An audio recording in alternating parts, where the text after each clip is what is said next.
Hey everybody, welcome back to the channel. Today's video is a Guilty Gear deck profile for Eno. We're on the Void symbol today. We're basically kind of doing a generic-ish punch package with some of the cool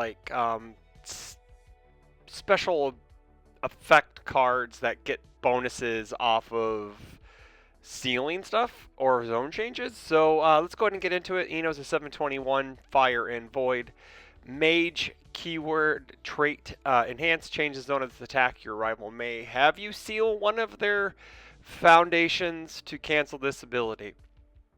Response after you change the zone of an attack, it gets 2 damage. So a lot of people do not like that enhance just because it's like they don't want to leave the onus in their rivals decision making on if you get to change the zone or not. Sometimes sealing things isn't that powerful unless like they need like a reset or whatnot, and then it's like super good, right? And then you can just kind of just block anyways, because as long as you don't let them change to the zones that you don't have, which kind of is a crapshoot, a gamble or whatnot. So let's go ahead and get into the attacks. We start off with Megalomania at 4x, 5 difficulty, 3 check, 1 high block, 5 high for 5. It's a ranged and spell. Static while this card is in your card pool. If there are 3 more sealed cards in play, your other attacks get 1/1.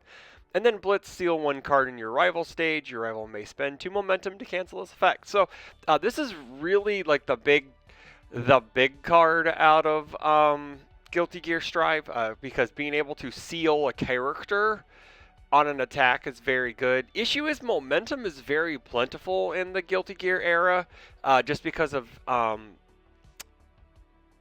tension, and there isn't a whole lot of spend momentum abilities, even though we do have some in our deck.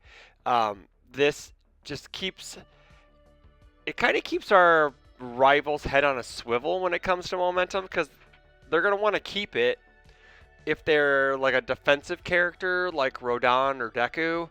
But there are ways to circumvent some characters' abilities. It's not in this deck, but in another version that I'm kind of working on personally, because it's Josh's deck from Team Final Round. I kind of want to play around with that and getting Megalomania to hit more. Not like hit as in hit, but like as in the blitz ceiling. Also, I do think that this card really is the first card just played in a turn, right? Like you're not going to wait to get 3 sealed cards to play this. You're just going to play it, and then the static will trigger at some point during the turn. If it does, it does. It doesn't. If it does, it does. It doesn't. It doesn't. It's just part of like the cherry on top, the whipped cream on the cake or whatever. So next up is 4 copies of Stroke the Big Tree, 5 difficulty, 3 check, 2 low block, 4 low for 5. Tension spell. This attack cannot be blocked by mid blocks. So more often than not, we're going to want to change this to a mid with Eno, so it's always hitting and always getting damage, so it's always going to be hitting for at least base 4, because Eno gives it 2. And yeah, it's just this really, really solid attack. It's a big meaty attack as long as you can change the zone on it. But yeah, like this is not like her signature attack, because Megalomania is, but this is like the second best attack in her kit. Next up is 4 copies of Pummeling Punch, 4 difficulty, 3 check, 1 low block, 3 high for 4. Fury Punch. Enhanced Flip a Foundation. This attack gets +2 speed, and we could change it to low. So then we will respond with Eno to give it 2 damage. And then we could change it again with Eno back to a high if we want to get an additional 2 damage. Deadlock Enhance, lose 1 health, flip 1 rival foundation, commit 1 rival foundation, and destroy 1 rival foundation. That's still one of the best Deadlock effects in the game. Deadlock has become kind of non-existent in the last few sets. A lot of the AOT stuff is based off of on these really, really bad 1-dips that don't have any other abilities, or the other abilities are on ultra rares that are very good, but the cards aren't really played. It's just very interesting to see Deadlock kind of be feared for so long, and then go by the wayside in like the last 12 months. It's just very, very weird. And games are kind of going longer. Walls are harder to break at some points. It's just you need to have good excuse me. Need to have good deadlock pieces if available, or ways to break walls like stun. Throws are a really good way to break wall decks because more often than not, those wall decks are going to be 7-handers and they may not have enough health to last. Next up is Rejuvenating Smash at a 4x, 5 difficulty, 3 check, 1 mid block, 4 mid for 6. EX3 Fury Punch. Response after you play this card. If it is the second card you've played this turn, you draw 2 and gain 2. That helps us keep our hand size up, keeps our health nice and, I guess, topped off or healthy, which would be a way to say it. Just to keep our low life total higher, so if we do face any types of these throw decks, that we do stay alive. Enhance, if you've discarded a card during the enhance step, add the top card of your deck to your momentum.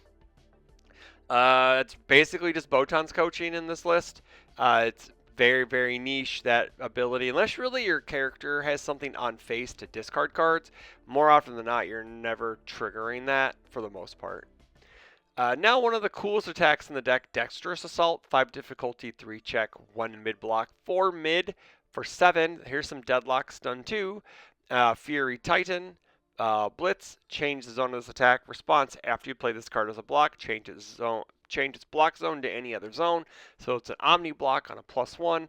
I believe this would be the other 4X on top of Megalomania in Eno decks. This card is just too good not to have. It's a 4 whatever zone you want it to be for 9 on a 5 diff. It's very meaty. It has a really great block trick. It has some deadlock on it.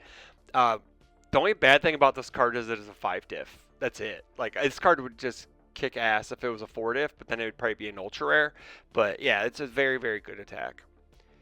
Next up is 2 copies of Violent Animus Shot, 4 difficulty, 3 check, 1 low block, 4 high for 5. Breaker 1 range tech weapon. Blitz, commit a foundation, remove 1 backup from any stage. If you did, draw 1 card. This card gains flash. And then response, this attack deals damage. Your rival removes 1 random card from their hand. This is just some backup hate. It's really good hand hate, just because they have to answer it or they're going to lose a card. I mean, they can just eat the 5 damage and then just remove a card, but more often than not, since it's a random card from hand, they don't want this to hit. They want to be able to protect whatever attacks or whatever actions or block tricks they have. So they would more often than not, you'll get people to just full block this and then just attack them more and just spend those resources in their hands. Next up is the assets and actions. We got Anti-Titan Artillery, 2 difficulty, 5 check, 2 low block, unique, tenacious. This attack gains 1 damage. If it deals damage to a Titan backup, that backup loses 1 stamina. And then if it deals damage to a Titan character, it loses an additional health. And then response commit, after your attack deals damage, commit 1 rival, foundation, or asset. It's just some nice asset hate, some nice foundation hate. But the issue is our move has to hit. But with our zone changes, if we're able to, or also we can just zone overload and then eventually deal with it. It's a very, very nice target tap piece that we need just to defend or to progress our game state. Next up is Military Airship, 3 difficulty, 5 check, 2 high block, unique, enhance, commit, freeze this card, add 1 card from your card pool to your hand. I know this is like the cool card to throw in every list. I guess it's like you might as well, if you need an asset, you just throw a copy in, right? Like, there are some lists that I've seen that I have personally made that I start off with Airship and then just cut it, just because either for space or it just feels like it's not really needed, because we have enough draw. Like this deck has some draw, but it'd be kind of nice just to, get that extra attack every turn, since we have, we have incubate, we have treasure hunting, we have hacker, we have botons, we do have rejuvenating smash, but like there's not like a buttload of draw on the deck, so it's just kind of nice to have this extra little piece on top. Now for defense, we got some barrier shields in the deck at 4x. 2 difficulty, 5 check, 2 high block, ally, static. This card does not count towards progressive difficulty. An answer move reduces attack speed to 0. The next card you play this turn gets breaker 2. And then enhance, your rival cannot add cards to their hand during this attack due to their non-character effects. So Like this combats Rejuvenate Smashes. This combats anything that's not on their character that adds or draws cards. It's a very good piece. If if they say that they are relying on a military airship to pick up defensive pieces, this can stop them during this attack. Also, it gives us a nice juicy breaker 2 on block. Makes it really easy to block with that dexterous assault or a rejuvenating smash as obviously the second card because we get to remove use the barrier shield and then use rejuvenating smash as our second card. Next up, some foundations of I guess that would be next, right? Because we don't have backups. So foundations are next. We got Secretary of Defense. It's at a 4x, 2/5, 2 low block. Response commit after you seal one or more rival foundations, commit them. So since Eno specifically says your rival may have you seal one of their foundations to cancel this ability, we are sealing their foundations, so we get to response commit one of them, and then response commit after you commit one or more rival foundations, seal one of them. Seal that foundation again at the beginning of the turn. So if we play, I would love to see some stun in this deck, like a back alley haymaker,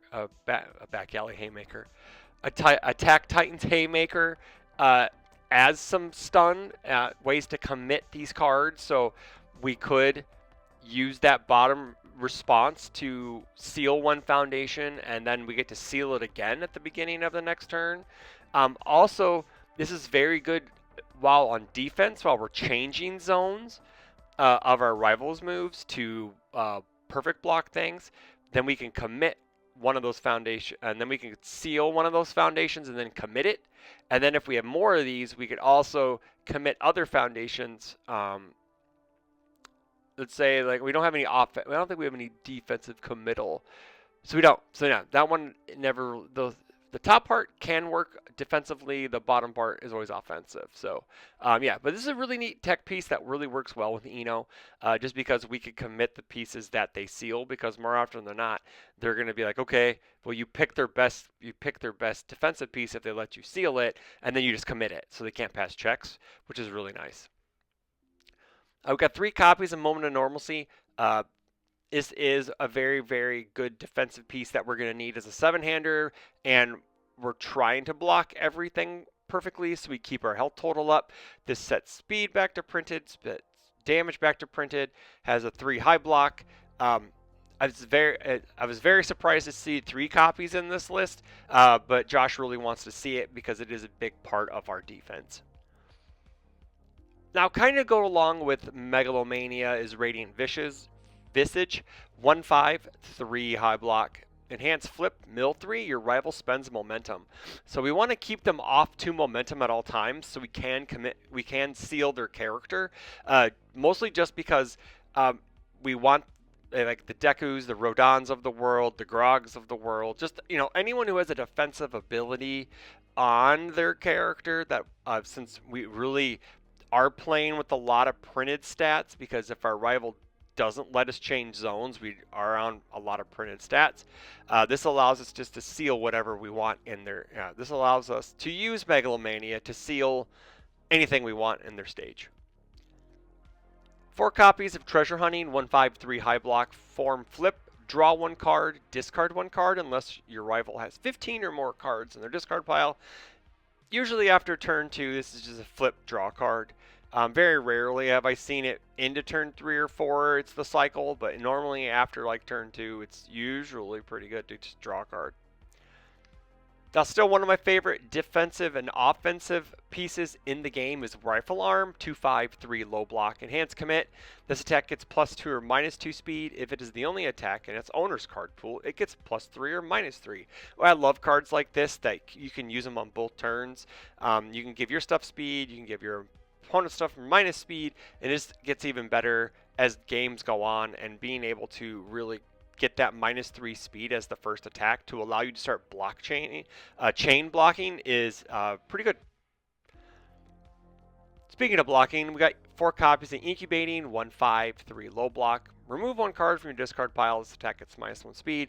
So every copy of this makes us block easier and easier. Also, we can also use this on our own attacks if our rival doesn't have speed hate on board, and then we can web a blades up for +1 speed if we want to.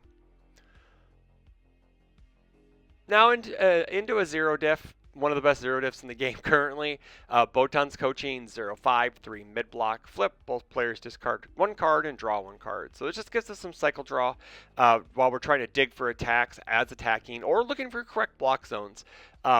Normally, we don't want to give our rival the option to cycle cards on their offensive turn, but if we need to dig, we need to dig.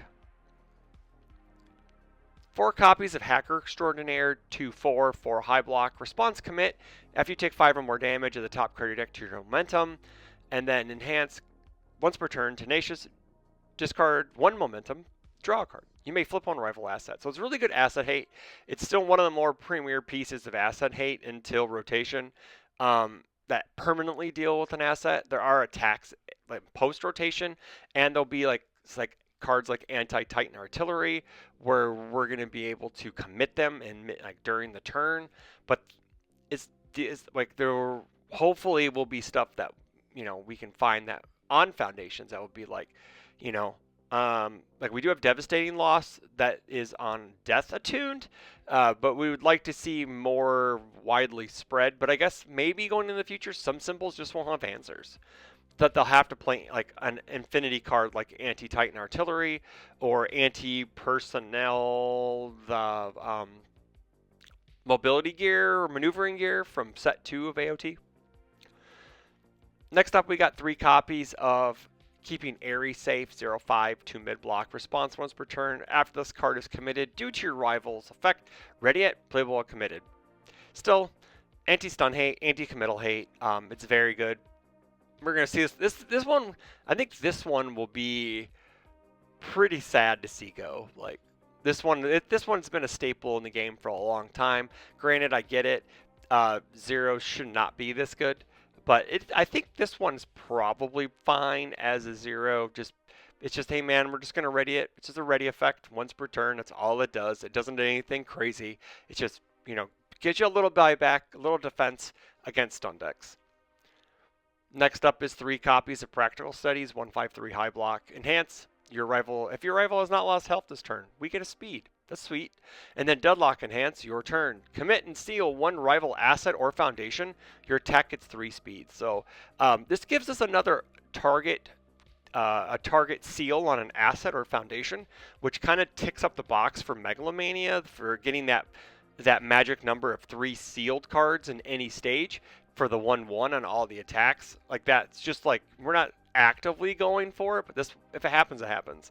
But this Deadlock Enhance is very good. If your rival sneaks into Deadlock and forgets about it, and then you seal their only Deadlock out, like a sack outlet, like a sacrifice outlet, and then they're stuck in Deadlock, and then the world's your oyster. You can just kill them after that. And finally, we got 2 copies of Web of Blades, 2/5, 2 high block, unique weapon. Response before your attack's block step. If its speed is less than printed, it gets +2 speed. And then response before your attack's block step. If its damage is less than printed, it gets +2 damage. So this is just protecting our speed and damage. Also combos well with incubating. If your rival doesn't have anything that interacts with speed, it becomes a very cool little speed pump over the turn. Yeah. So this is the Eno final round. You may have seen this on Fridays already, once or twice. I'm gonna try to come out. I'm gonna make there's an Eno build I want to try out. It plays like Wingnut Sabotage and Antidepressant. The Antidepressant attack that came out of Guilty Gear 4. I want to mess around with some things. Maybe not focus so heavily on the punch package. I'm probably still playing Megalomania and Dexterous Assault. And Stroke the Big Tree. It's just the other attacks that are going to be a bit of a mix. So until then, hopefully you guys like this video. Let me know what you think in the comments below. Don't forget to like, share, and subscribe. Hit those bells for notifications so you're not missing another UniVersus video. And until the next video, take care.